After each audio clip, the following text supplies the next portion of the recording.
Tadi agak bosan juga kalau kanan kiri. Kita coba ke mahasiswa. Ada yang bersedia mahasiswa? Oke, silakan berdiri.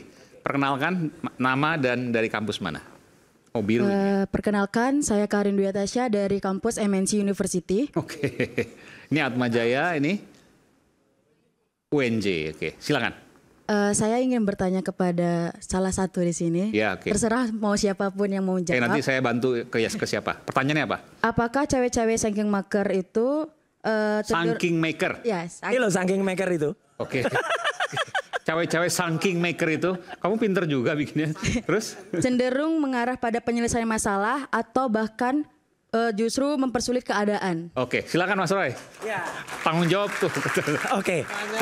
Ya sekarang tergantung ya. Kalau apakah menyelesaikan masalah? Ya harusnya yang menyelesaikan masalah itu presiden, bukan dia. Jadi tetap cawe-cawe dari siapapun. Ya ini siapa maksudnya? Pak Jokowi. Ya katanya tadi kingmaker. The real kingmaker kan masih dia. Tapi gitu. saya masih bertanya, bisakah tanpa kekuasaan cawe-cawe real kingmaker itu? Nyatanya bisa. Dari Sekarang, mana? 17 orang menterinya Pak Prabowo kan masih orang-orang lama. Oke. Ya kan gitu. Oh iya, kalau Wamen enggak nih, saya percaya betul nih anunya, integritasnya. Enggak, itu kan awal, oke dulu. Ya. Terus kemudian setelah ini kan udah nggak punya kekuasaan lagi. Masih Mas, nyatanya sekarang ada hal apa tiba-tiba para menteri sowan ke Oslo tadi ya. Silaturahmi kalau kan. Sujon lagi. Sana. Bulan suci Ramadan loh ini. Ya. Makanya. Om Roy. Oh iya.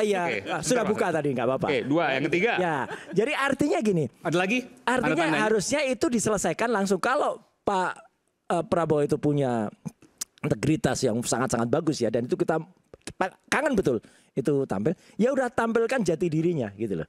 Jangan kemudian masih ada keterpengaruhan gitu. Kita percaya kok, kita mendukung Pak Prabowo kok. Oke, sampai situ dulu. Anda setuju tadi bahwa pertama masih banyak menteri Pak Jokowi, itu artinya Pak Jokowi masih punya kekuasaan, kingmaker. Yang kedua ada isu-isu sedikit, ada permasalahan sedikit, tiba-tiba menteri ke Solo. Itu tanda bahwa Pak Jokowi masih punya kekuasaan. Anda setuju? Yang pertama, kalau menteri-menteri di eranya Pak Jokowi itu dipakai oleh Pak Prabowo 17 jumlahnya. Karena kawan Pak Prabowo di kabinet sama-sama 5 tahun. Om Roy lupa kalau itu kawan-kawan Pak Prabowo juga. Yang dia sedikit banyak mengetahui mana yang qualified, mana yang tidak, kan begitu. Kan Pak Prabowo juga dia punya juga dong kewenangan untuk menilai orang yang layak seperti Pak Wamen kawan kita ini. Dinilai layak kan begitu loh. Jadi kalau dimaksud sama Om Roy, wah ini 17 berarti Pak Jokowi cawe-cawe. Terlalu rendah itu. Cara berpikirnya terlalu rendah kalau menurut saya. Yang kedua tadi pertanyaannya soal bahwa apakah Solo. Jadi kalau orang-orang yang sering itu, yang ke Solo itu nggak cuma tokoh-tokoh, banyak juga masyarakat. Dari mana-mana itu datang ke Solo. Apakah semua orang-orang itu juga dianggap bahwa juga Pak Jokowi ya gimana nggak datang kalau difasilitasi bis segala dikasih gitu bingkisan. Ya ini seuzon lagi. Saya coba menghindari seuzon sebenarnya karena ini bulan suci Ramadan ya. Cuman saya mau ngomong begini Bung Aiman. Tapi oke, dua. Yang artinya kalau seandainya Anda tidak meyakini bahwa kemudian utusan apakah itu dari Pak Jokowi atau bukan yang mengarah kepada kingmaker tadi terkait dengan kasus Mas Hasto itu nggak mungkin. Itu tidak mungkin. Tidak mungkin, oke? Karena begini ya, ini kan kalau kita runtut ya, bagaimana dinamika yang terjadi saat ini itu tidak lepas kontestasi Pilpres beberapa waktu yang lalu. Ini bicara Pilpres. Bahwa Pak Jokowi yang memang bagian dari PDIP, yang diharapkan juga bisa memberikan dukungan terhadap kader PDIP dalam kontestasi Pilpres, nyatanya kan tidak. Lalu dalam kontestasi itu ternyata calonnya teman-teman PDIP kalah. Yang disalahkan Pak Jokowi, tidak menyalahkan Pak Prabowo yang menang. Karena karena sebab kekalahan ini dinilai karena ulahnya Pak Jokowi. Itu satu hal. Nah, karena memang berpikir seperti itu, akhirnya serangan-serangan yang sudah berkali-kali ya, Bu Aiman, ini bukannya cuma 1-2 kali ya. Serangan-serangan terhadap Pak Jokowi yang berkali-kali ini kan memang cenderung bisa dilihat bahwa itu serangan-serangan yang datang dari orang yang merasa sakit hati ketika memang orang yang disukai, orang yang dicintai ternyata mematahkan hatinya, kan begitu. Dalam kontestasi kemarin. Nah, bicara soal Pak Jokowi cawe-cawe, Pak Jokowi mengirim utusan. Nah, ketika kemarin bicara dalam konferensi pers di depan publik disampaikan oleh DS misalnya, ya kawannya Bung Noel, terus kawan kan, disampaikan dengan gagah berani, dengan terang benderang, bahwa ada utusan yang memang menyampaikan pesan terkait dua hal setidaknya. Pertama soal pencopotan Hasto sebagai sekjen, yang kedua soal membatalkan pemecatannya Pak Jokowi sebagai kader partai, kan itu ya, dua hal itu ya. Ada 9 yang ditarget, sama ada yang 9 yang ditarget. Nah, bicara 9 ditarget saja, tadi kalau saya diskusi kecil-kecil gitu sama Yudi, ya kalau memang 9 ini tidak punya masalah ya nggak usah was-was sebenarnya. Biasa aja. Kalau 9 ini dianggap bahwa memang tadi disampaikan oleh DS bahwa ini ditarget, tapi kalau dia baik-baik saja, tidak punya kasus hukum, saya rasa ya santai-santai aja, nggak usah panik juga. Nah, ketika dia bicara menyampaikan ada utusan dan tidak juga menyebut siapa utusannya, dan sekarang ini mengklarifikasi berkali-kali, itu secara psikologis itu kita melihatnya bahwa ini adalah sesuatu yang memang sudah downgrade. Bahwa yang tadinya dia sampaikan dengan gagah berani bahwa memang ini ada utusan, menyampaikan bahwa Pak Jokowi begini, sekarang menyampaikan, oh kita nggak bilang ini utusannya Pak Jokowi, tapi kita hanya menyampaikan itu ada utusan. Nah, bicara soal komunikasi dan bicara soal psikologis, itu sudah terlihat bahwa memang sudah mulai posisi tawarnya mulai turun itu. Bahwa memang sebenarnya Pak Jokowi tidak melakukan itu, kan begitu. Dan kalau misalnya bicara soal cawe-cawe, apa sih yang mau dicawe-cawe orang yang pensiun?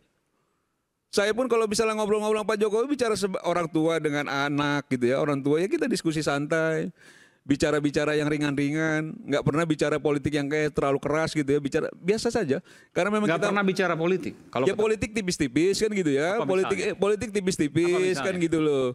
Bahwa harapannya Pak Jokowi bahwa memang bangsa ini bisa ya setidaknya 2034 supaya jauh lebih maju dan lain sebagainya. Bahwa Pak Prabowo harus terus dibantu untuk melewati masa-masa yang sulit segala macam, itu kan yang disampaikan Pak Jokowi, yang menurut saya itu ya normatif saja sebagai orang-orang yang, dan kayaknya agak aneh gitu kalau kita bicara cawe-cawe, jangan-jangan ini ada kucing masuk rumah juga salah ya Pak Jokowi, kan begitu loh. Jangan-jangan semua ke Pak Jokowi gitu loh. Apa sih?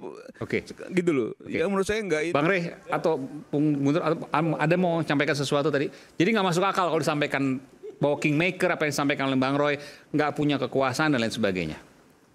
Ya kalau kita menganggap politik itu adalah sesuatu yang bisa dibuktikan secara material, ya susah. Pengaruh itu kan tidak bisa dibuktikan secara material kalau pengaruh itu. Itu satu. Nah yang kedua, kata-kata cawe-cawe itu kan dipopulerkan oleh Pak Jokowi sendiri. Ketika kita ingat dulu tuh waktu mau menjelang Pilpres, Pak Jokowi mengatakan, oh saya tidak mungkin tidak cawe-cawe, kira-kira begitulah ya kan. Alias akan ikut terlibat di dalam proses Pilpres 2024. Nah setelah itulah istilah cawe-cawe ini kemudian menjadi istilah umum yang menunjukkan bahwa keterlibatan seseorang dalam sebuah peristiwa. Entah ia bagian dari peristiwa itu atau ia, kalau cawe-cawe ini kelihatan dia di luar peristiwa itu sebetulnya gitu. Tapi dia ingin ikut terlibat untuk menentukannya gitu. Nah kalau kemudian orang mengatakan bahwa apakah Pak Jokowi cawe-cawe atau tidak gitu, itu yang saya sebut. Kalau Anda mau membuktikan seperti kita membuktikan dalam proses hukum, ya nggak mungkin. Tapi Anda bukan seorang politisi. Tapi kan banyak juga pertanyaan, kan udah nggak menjabat, nggak punya siapa-siapa, TNI Polri bukan di bawahnya, kok bisa cawe-cawe? Itulah kenaifan itu. Gimana jawabannya tuh? Itu artinya kawan itu baru lulus SMA. Oke. Itu kira-kira tuh. Lulus SMA, terlibat dalam dunia politik, yang ia menganggap bahwa yang disebut dengan terlibat itu adalah tangannya kelihatan, kakinya kelihatan melangkah. Gitu. Nah itu yang disebut dengan terlibat. Banyak peristiwa politik itu yang kita nggak tahu siapa main di belakangnya. Jadi maksudnya apa? Kenapa bisa, kalau kan logikanya harus dijelaskan, kenapa bisa mengendalikan padahal sudah tidak di kekuasaan? Banyak rahasia yang dipegang misalnya, atau apa misalnya, atau Ya apa? kita nggak tahu apa yang ini terjadi.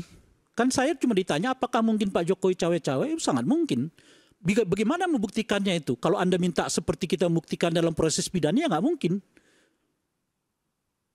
Itu yang saya sebut. Tapi setidaknya ya kalau kita merujuk kepada misalnya Pilpres 2024 yang lalu, intensitas Pak Jokowi yang begitu tinggi ketika membagikan bansos itu, meskipun tidak dinyatakan oleh MK sebagai sesuatu yang menjadi sebab kenaikan suaranya Pak Prabowo, tapi ingat ada catatan MK di situ. Ya. Sebaiknya proses pembagian bansos itu tidak dilakukan menjelang hajatan pemilu maupun pilkada. Saya tambahin Mas Ray. Itu kan tunggu dulu, dia, Mas Roy, tunggu dulu. Oke. Ini kan sifatnya menambah ya. Ya, nanti aja di ujung. Ya. Oke. Ya, jadi kalau MK artinya mengatakan bahwa proses pembagian bansos itu punya efektivitas terhadap kenaikan elektabilitas seseorang meskipun tidak bisa dibuktikan secara material. Kan kausalitasnya nggak bisa dibuktikan. Tindakan saya membuat Mas Roy itu senang, kan nggak bisa saya buktikan. Gimana membuktikannya? Karena saya menyanyikan lagu ini, tiba-tiba kawan-kawan mahasiswa merasa senang. Nggak ada itu alat penyambungnya yang bisa kelihatan. Cuma kita bisa tahu ketika saya nyanyi, Anda geleng-geleng kepala, oh berarti ada efek dari apa yang saya sebutkan. Jadi ketika bansos itu dilakukan, dibagi-bagi sedemikian rupa, tingkat kepuasan kepada Pak Jokowi stabil dan itu bisa saja berimbas kepada orang yang di-endorse oleh beliau. Tapi nggak bisa dibuktikan ini semuanya gitu dalam proses pendekatan hukum formil. Tapi kalau Anda mau mengatakan itu, Anda bukan seorang politisi, Anda seorang hakim yang hendak menguji kasus ini terjadi atau tidak. Padahal ruang yang kita bicarakan ini adalah ruang politik. Itu satu. Nah yang kedua adalah apakah maksud, saya nggak mau menafsirkan, tadi Mas Roy sudah menafsirkan soal kata ada batas. Ya di dunia ini nggak ada yang tidak ada batas. Malam ada batasnya jadi pagi, siang jadi malam dan seterusnya. Semua ada batas. Termasuk di dalamnya ada batas kekuasaan. Kalau kekuasaan presiden dibatasi 2 periode, 3 periode tidak boleh. Secara etik, kekuasaan itu dibatasi, tidak boleh dibagi-bagi kepada keluarga. Etik ya, saya nggak bicara hukum. Jadi kalau saya seorang presiden, secara etik, anak saya jangan wali kota, menantu saya jangan jadi wali kota. Itu etik namanya. Dibatasi oleh apa? Ada 2 pembatasnya. Satu pembatasnya adalah aturan, undang-undang macam-macam dan sebagainya. Yang kedua adalah moral, etik. Semua ada batas. Jadi Pak Jokowi betul kesabaran ada batasnya, tapi ambisi juga ada batasnya. Kalau ia tidak dibatasi oleh aturan, ia dibatasi oleh pandangan moral kita, sikap moral kita, sikap etik kita. Kalau ada mungkin di dalam bahasa Ramadannya dibatasi oleh perspektif akhlakul karimah kita.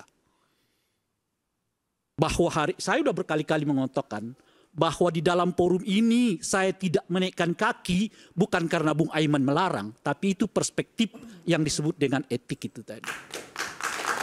Maka oleh karena itulah Pak Jokowi saya ingatkan dahulu, meskipun MK sudah membatalkan pasal soal dinasti politik, alias boleh secara aturan, tapi Anda sebagai Presiden Republik Indonesia harus memberi contoh bagaimana etika berdemokrasi ditegakkan. Salah satunya adalah jangan sampai anakmu ikut terlibat di pilkada. Kalau Anda menjabat sebagai presiden, jangan sampai menantimu ikut menjadi calon wali kota. Kalau Anda jadi presiden, apalagi kemudian jadi calon presiden. Kalau Anda jadi presiden dan Anda warawiri kemana-mana membagikan bansos. Itu ada batas Pak Presiden, itu ada batas Pak Jokowi. Terima kasih. Oke. Satu Mas Aiman. Saya berikan kesempatan nanti pada saat closing statement sekalian. Gak apa-apa, sedikit aja. Jadi artinya nggak usah cari bukti gampang. Pak Prabowo sendiri sudah mengatakan bahwa terima kasih menjadi presiden karena bantuan Jokowi. Udah, itu udah bukti. Kalau ya ada cawe-cawenya kan masuk tuh barang. nanti saya sekaligus juga closing statement untuk kemudian menjawab Mas Suryo nanti. Sesaat lagi tetap bersama kami di Rakyat Bersuara.